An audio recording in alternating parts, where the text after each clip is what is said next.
Chef, I just learned so much watching you.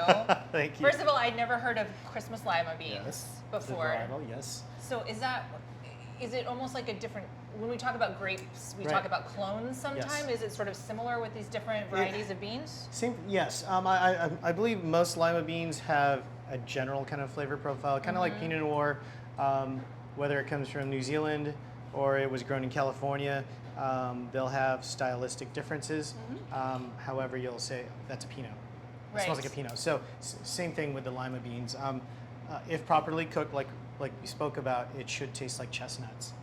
And I get a lot of guests that say, we can't stand lima beans. We had them when we were kids, and I cannot even stand the smell of it. So when I dare them to try the beans that we have cooked, I made some converts. But some of them are a little too deeply seated that they can't or won't change their mind. But I'll put you to the challenge, yes. Well, and I love sherry vinegar. Yes. So that was, I'm definitely stealing that trick from Right. you. Okay. Yeah, because beans can be so rich, and it could almost be almost redundant and almost too heavy, and you need the acidity to kind of cut through the richness. Thank you.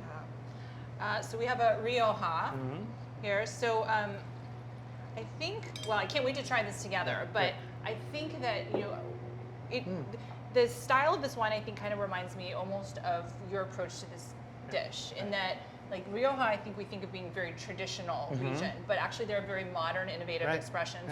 This is one of them, right? And it's almost like this, where it's like, you've taken something that maybe has been, a smoked meat, right? And you've completely changed it and elevated it. So Thank you.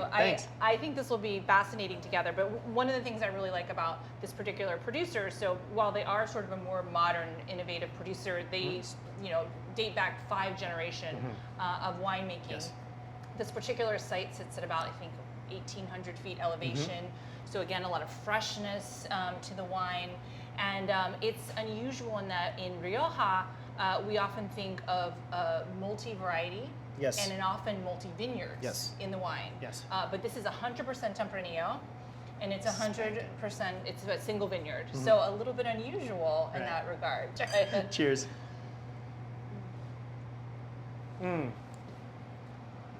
it's a mix of American and French oak, which again, I think brings a little complexity to it. Often you'll find producers using American oak, which tends to have a little bit sort of more dill, coconut notes to it, and then, but mixed with the French, you're getting a little, both the baking spice, the kind of spice box cedar, but then again with that kind I of like the coconut cedar dill. note you're talking about too as well. That's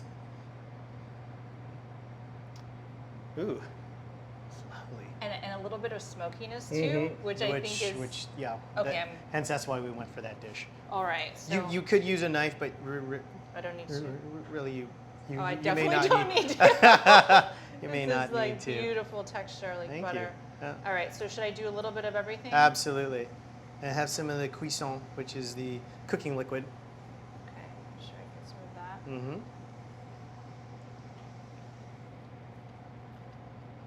Wow. Thanks.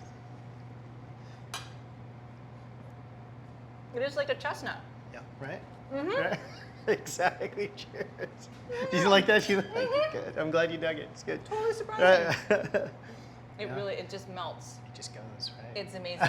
It's so flavorful, so tender, so flavorful. Thank you. Kind of decadent, but really bright. I love the way you describe the herbs on the top too. And what did you say? Adding chlorophyll? Adding the chlorophyll, the citrus kind of savoriness, and also squeezing a little lemon juice in there on top of the very rich protein, and then the sherry vinegar on the beans, kind of lifts it, gives it that kind of thing. I love it. I love it. I love every one of these pairings. Thank you. So, question for you though. Yes, ma'am. So what's next? Do you have plans for any other restaurants? What's next? There are a couple of things. Well, obviously getting this back to pre-pandemic, and just really getting into the flow, and just really just being grateful that we're reopened. But yeah, we have a couple of things that are coming down the pike. Okay. Since this is a vegetable-inspired restaurant. We are looking to do something that's a little bit more protein-forward. All right. As I am an omnivore, I love whatever is delicious and whatever is good for you. I think this it'll be fun. All right, It'll be fun. stay- I'll keep you posted. Stay tuned. Thanks for sneakily getting that out of me. I appreciate Couple that. glasses in. Definitely. Perfect timing. A couple more, I'll give you the dimensions of the whole layout, I guess.